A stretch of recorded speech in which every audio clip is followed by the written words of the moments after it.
In this notebook, we're going to go over the special methods in Python, which is the way that Python uh, implements object-oriented programming in such a way that we can use pluses and less thans and comparisons transparently between the different objects that we're looking at, we're using. So these are referred to as special methods.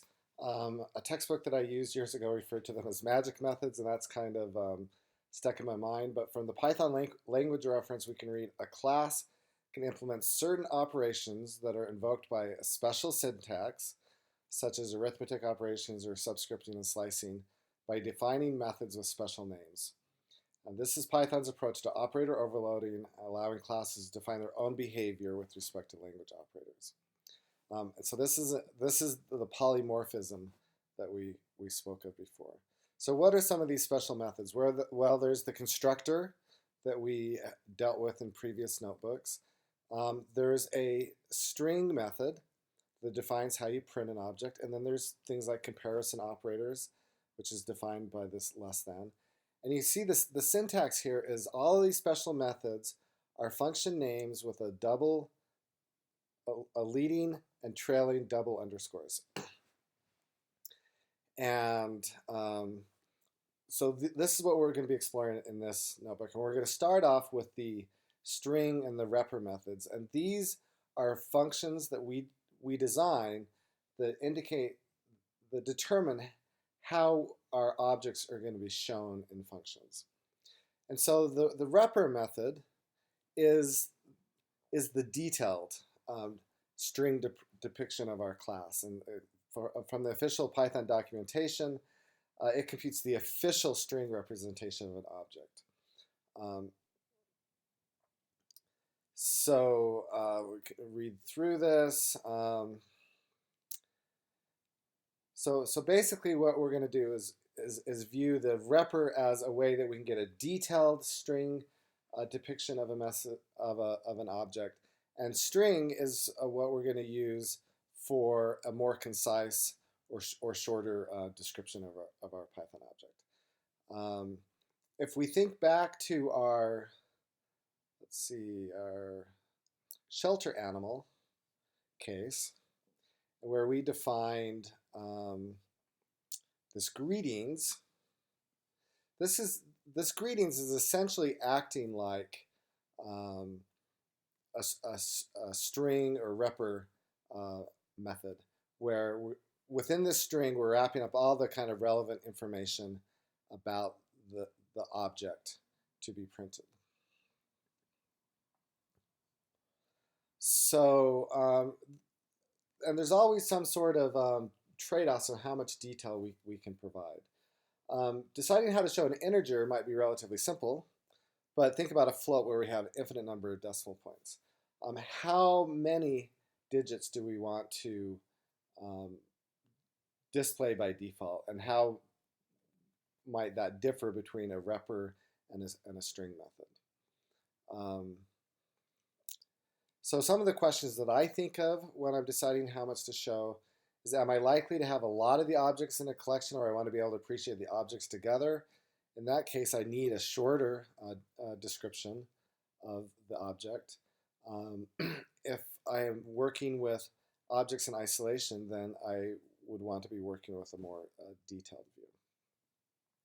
And we'll have the opportunities to look at some of the repr and string methods for classes like the person class that we used in the previous notebook. So getting into another class of functions are the comparison special operators. And so here, like if we're thinking of persons, how would you compare persons? Are the persons greater than, less than, or equal? Is it our monetary earning power? Is it our weight, our height? Is it our name, or we just sort it alphabetically by our names, or could it be that our age? So someone that's 87 years old is greater than someone that's 12 years old.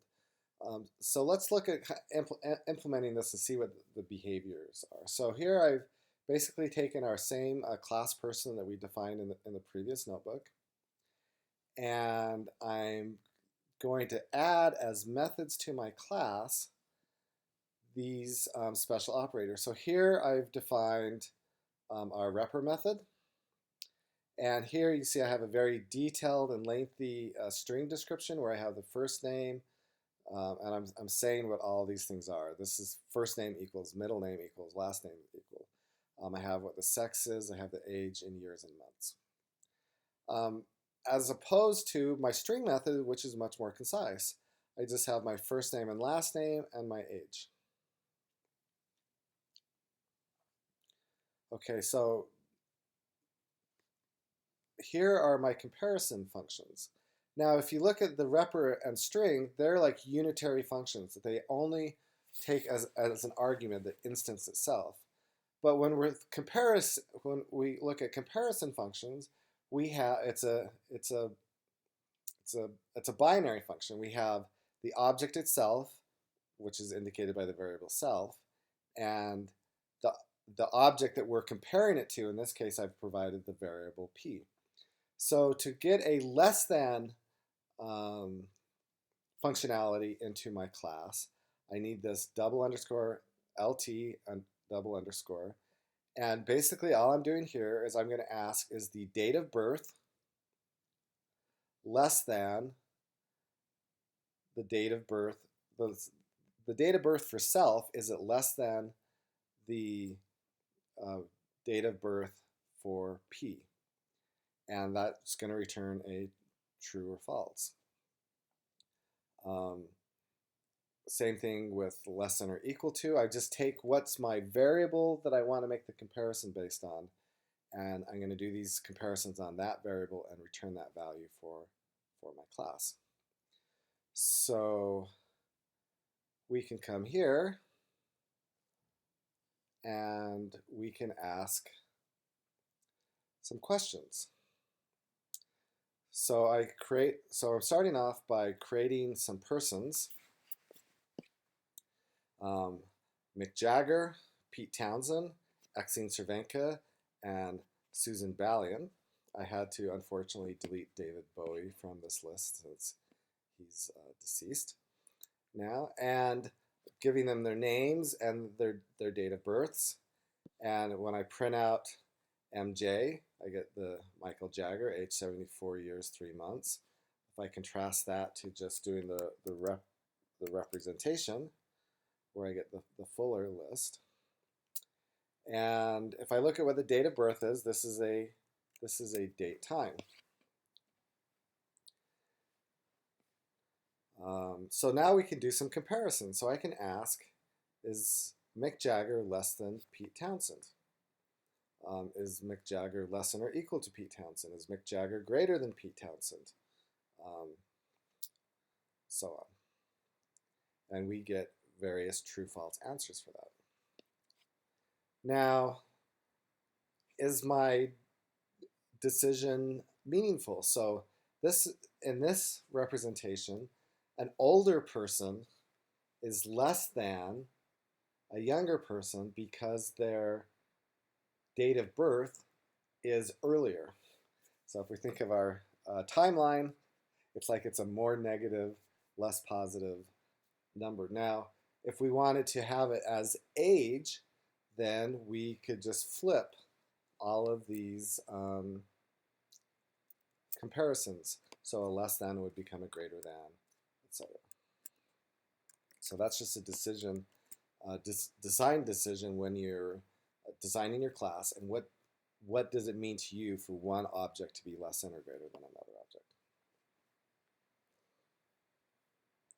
Okay, so if we want to compare by name instead of age, then I'm going to create a new class. In this case, it's going to be person2, and I am going to implement the comparison operators. And so now these comparison operators will hide the comparison operators defined in person. So the person2 less than hides the person less than operator.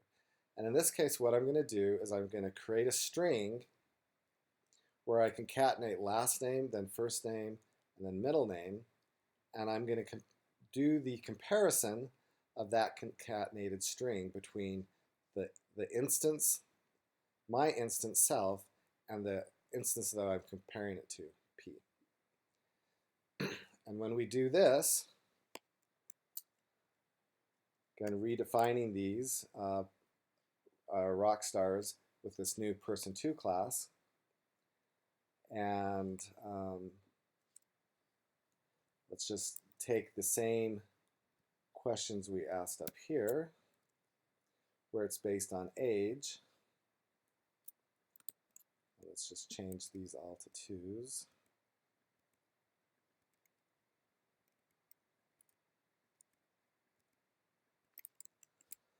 So is Mick Jagger less than Pete Townsend? Well, M comes before P, so that's true. And all those things, so that's what all our comparisons are based on. So the key conceptual point here to keep in mind is we can refine the behavior of our class by inheriting from some prior class and overriding particular methods with newly defined methods with the same name. So in this case, everything was the same except for our comparison operators between the person class and the person2 class. Okay, so these operators are what are invoked when we, for example, sort a list. So if I put my rock stars in a list, which I'll call rockstars1, and I print my list, let's just split this cell up. Well, that was kind of a boring split. I guess I want to split right here. Then what do we see? So we're printing our list, and so our first person is Susie Sue. Then we got Mick Jagger, Exene, and Pete Townsend, and so that's the order that we're listing here. And you can see that even though we printed rock stars, so we're invoking the repr, the string method for the list, but we're invoking the repr method for each of the elements in the list. So now let's sort our rock stars.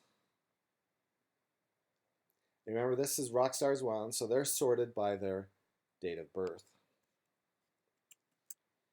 And now we see the behavior of it. Whereas before, in our original list, we had Susie Sue first. We now have Mick Jagger first, and who is 74 years old. And we end with Susie Sue, who is 60 years old. Okay, now let's take our person2 rock stars. And remember, in this one, our comparison operators are all based on their names. And we can print out our original list, and then let's sort it and print out the sorted list. So we started off with Susie Sue, Mick Jagger, Exene, and then Pete Townsend.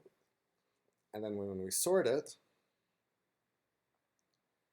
here's our sorted list.